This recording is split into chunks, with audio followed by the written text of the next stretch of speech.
Hi there, how are you doing? We have arrived to switch statement. This is the final JavaScript statement we're going to cover.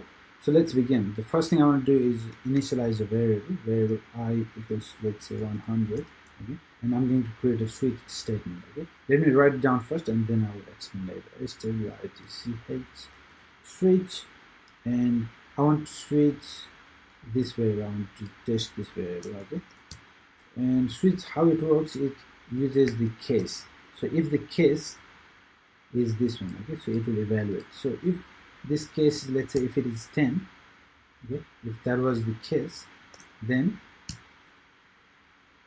what I would like to do is I would like to, let's say, alert, or do whatever you like.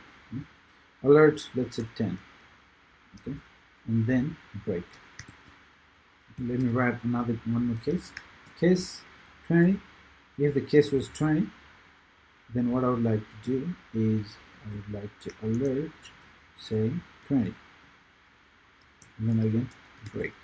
Okay. So how it works is each case in switch statement checks if expression is equal to the value. So is it equal to the value?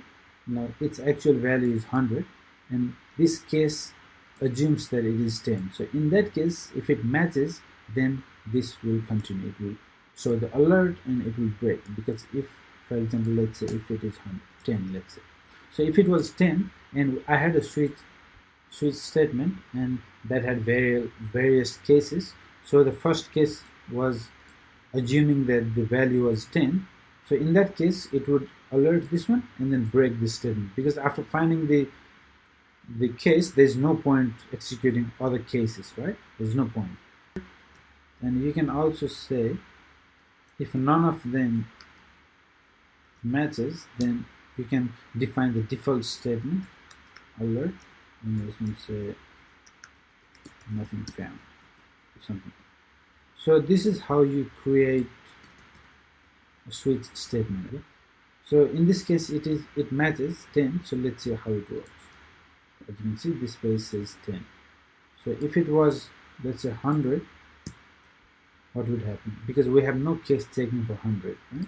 So in that case, nothing found. It returned the default nothing found. So if it was 20, then it would say 20. So not just number, you can use string as well. For example, let's say hi. Okay. So case, if the case was hi, then you can say like hi there.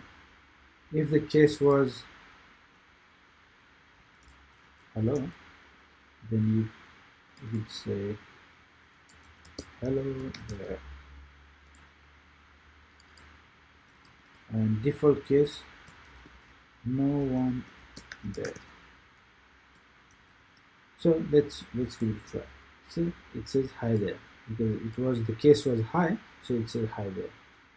If the case was hello, then it will say hello there, hello mate. So if the case is hello mate, we haven't defined any case to handle this one, so it will say no one there. So this is how you can use switch statements.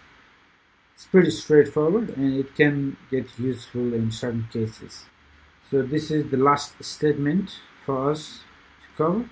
We have covered the JavaScript statements as well, which is great. The next topic we're going to cover is functions. Now functions are extremely powerful in JavaScript, not just in JavaScript, in any programming language, and understanding functions properly is the key to become a successful JavaScript developer. Okay, I will try my best to explain everything there is to know about functions, and that begins in the very next section. Thank you very much.